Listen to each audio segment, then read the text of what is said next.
કેટલો અંધવિશ્વાસ ફેલાયો છે આપણા દેશમાં.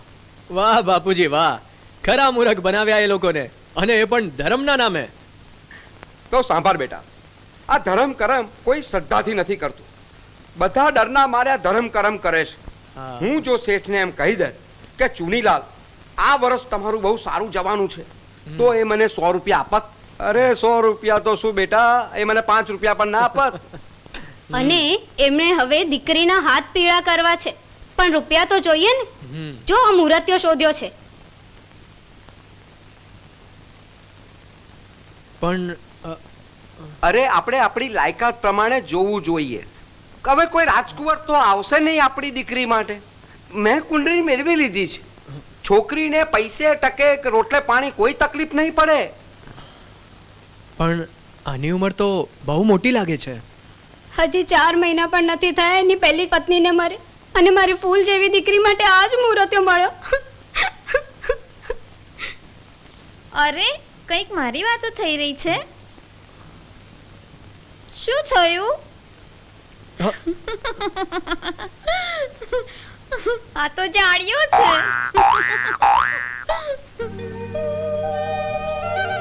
દરેક મનુષ્યમાં એક નાક, 2 આંખો, 2 કાન, 1 મોં, બધું સરખું જ હોય છે.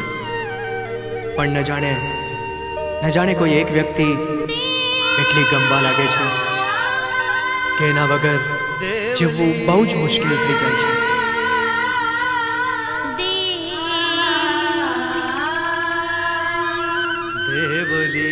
દેવલી, હવે આવો છો? અમે ક્યારના તમારી રાહ જોઈ રહ્યા છે, અને આ ફ્લેટ સાહેબ મસ્તીમાં આવો છો. બહુ ગુસ્સામાં છો લાગે છે. મને હિંમતલાલે હમણાં જ તમારો સંદેશો આપ્યો તો હું શું કરું? ખબર નથી પડતી, અમે આખી રાત ઊંઘ્યા નથી. શું ગુસ્સો ના આવે અમને? કેમ? તમારી કાલવાળી વાત. બીજું શું? કાલવાળી કઈ વાત? એ જ કે અમને પણ કોઈની સાથે પ્રેમ થઈ જશે, એટલે થયું એકવાર તમને પૂછી જોઉં, એટલે હાશ થઈ જાય. હે દેવ, તમે કોઈથી કોઈની સાથે પ્રેમ કર્યો છે? હા દેવલી, હું તો પ્રેમ કરતો હતો, કરું છું અને કરતો રહીશ. અરે અમે એક સવાલ પૂછ્યો અને તમે તો આખું ભાષણ આપી દીધું. ચલો મોં ફેરવો પેલી બાજુ. કેમ? અરે બાબા, અમારે કંઈ પૂછવું છે, શરમ આવે છે.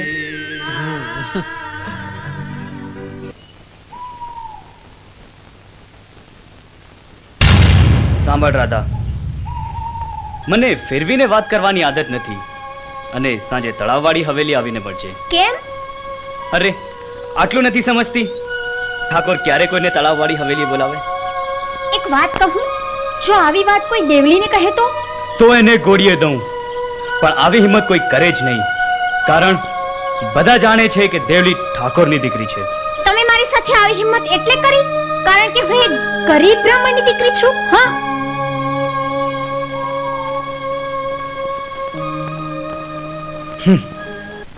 તમે એ લોકોને હા પાડી દો.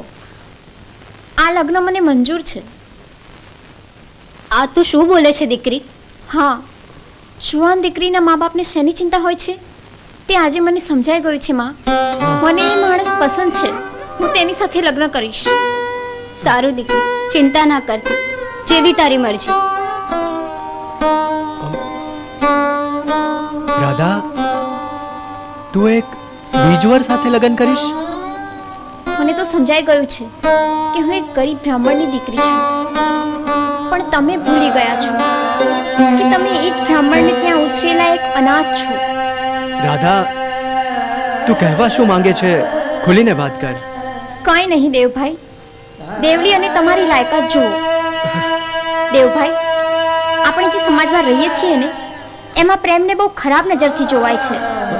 ખરાબી તો એ લોકોના મગજમાં છે, જે બીજા લોકોના મગજમાં ક્રોધ અને નફરતની આગ ચાપે છે, અને ઊંચ નીચના ભેદભાવ કરે છે. પ્રેમ તો એવી વસ્તુ છે જે સહેલાઈથી થતો નથી, અને થાય છે તો સહેલાઈથી જતો નથી. દેવલી મહેરબાની કરે છે તમારા ઉપર કે તમારી સાથે થોડું હસી બોલી લે છે. આને પ્રેમ સમજવાની ભૂલ ના કરતા, નહીતર પસ્તાવા સિવાય કંઈ હાથ નહીં લાગે. ના રાધા ના, મને તો પૂરેપૂરો વિશ્વાસ છે. જેટલો પ્રેમ હું દેવલીને કરું છું એટલો જ પ્રેમ એ પણ મને કરે છે.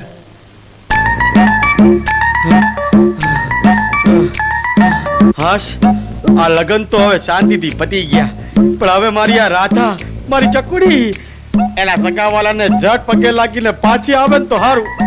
રાત સુધીમાં ઘરે તો પહોંચી જવાય, નહીં તો પછી આખી રાત અહીંયા અમારે હાય હાય હાય બાપુડી. સુખી રહે. માં સુખી રહો. હે દેવ, બધી છોકરીઓના લગ્ન થાય છે? હા દેવલી. દેવલી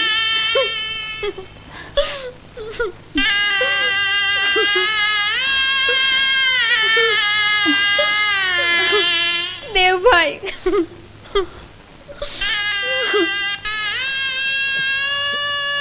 કહેલું માફ કરજો દેવભાઈ. મને જોઈને એટલો દાખલો લેજો કે મેળ તો બરોબરીમાં જ થાય. રાધા, રાધા, એવું નથી. હું આવતીકાલે જઈને મોટા ઠાકોરને મારી અને દેવલીની વાત કરી લઈશ. ભલે. તું ધ્યાન રાખજે.